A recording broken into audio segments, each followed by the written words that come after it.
Hey everyone, welcome back to the channel. If you're just getting started with photography or videography, you've probably asked yourself, should I invest in a DSLR camera or just use my iPhone? Today we're going to compare both options so you can make the best choice for your needs. Let's dive in. First, let's talk about DSLR cameras. DSLR stands for Digital Single Lens Reflex. These cameras have been around for years and are known for their excellent image quality, versatility, and manual controls. They come with interchangeable lenses, which allow you to choose the right lens for your specific shooting needs. A DSLR gives you complete control over settings like exposure, shutter speed, ISO, and aperture, which means you can fine-tune your shots. It's perfect if you're looking to learn more about the technical side of photography. The image quality on a DSLR is fantastic, especially in low light. Plus, the large sensor size lets you achieve beautiful background blur or bokeh, making your photos and videos look professional. Now, let's talk about the iPhone. While iPhones have smaller sensors compared to DSLRs, they come with some amazing features that make them super user-friendly for beginners.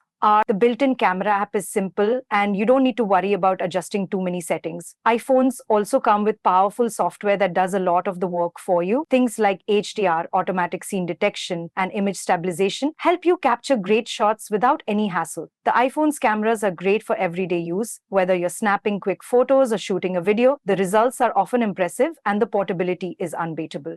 Plus, the iPhone allows you to instantly edit and share your content without needing to transfer files to a computer. Let's break down the key differences. When it comes to image quality, DSLRs usually have the edge with their larger sensors, which capture more light and detail, giving you a more professional look. However, iPhones have come a long way. They offer great image quality for everyday use, and with features like portrait mode and night mode, they can hold their own against a DSLR in many situations. iPhones are incredibly easy to use. You don't have to worry about learning the settings. Just point and shoot. On the other hand, DSLRs can be more complicated with all the manual settings, but they give you more control and creative freedom. When it comes to portability, the iPhone is a clear winner. It's always in your pocket, ready to go. DSLRs, however, are bulky and require additional lenses and accessories, making them less convenient for on-the-go shooting. So, which one should you choose? Well, it really depends on your goals. If you're serious about learning photography and videography and you want more creative control, a DSLR is a great option. It's perfect for building your skills and stepping up your content game. On the other hand, if you want something simple, fast, and always ready to go, your iPhone will serve you well. It's perfect for casual photos, quick social media posts, and vlogging. Remember, it's not just about the gear, but how you use it. Both the DSLR and iPhone have their strengths and weaknesses, so the best choice depends on your needs and what you're willing to learn. I hope this comparison helps you make an informed decision. If you're just starting out, don't stress too much about the gear. Focus on improving your skills. But if you enjoyed this video, don't forget to like, subscribe, and hit the bell for more beginner-friendly content. See you in the next video.